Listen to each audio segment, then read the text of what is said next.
Right. So if somebody says, well, hey, I've spent a lot of money in my Cisco infrastructure, for example, Yep. and I've got hotspots all over the place, yet they're still, having a concern.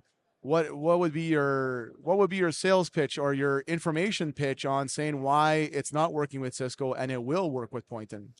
Well, I think what we've seen is that specifically if we look at underground, that circular polarized really covers much better than any other system that we've seen thus far.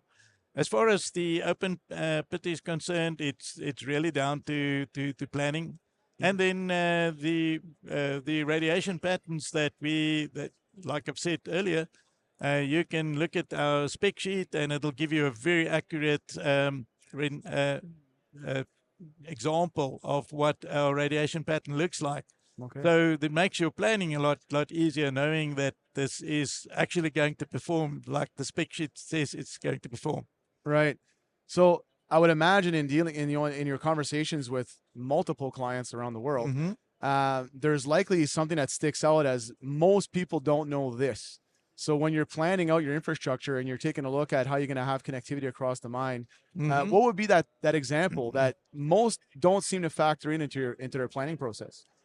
I think we've seen, for instance, with the circular polarized antennas, if you're using only, like, say, vertical polarized, you typically go 100 meters apart and you can't go beyond that. And we very conservatively go 400 meters apart. So you can imagine what you save in terms of both capital expenditure and operational expenditure.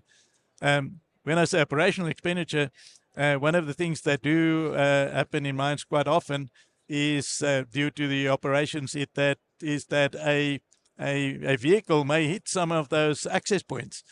And you can imagine if there's one every 100 meters and you constantly are hitting those, then the operational expenditure is going to get quite high. It's going to get up there for sure. So yeah, we've done a simulation where we looked at what the cost would be for a specific mine, and when you go the normal route, the vertical or horizontally polarized, it's anywhere from 2 to 3 times as expensive than using our circular polarized antennas. Right. So when you're having connectivity issues, it's not just the thing of, oh, we'll just add an access point here.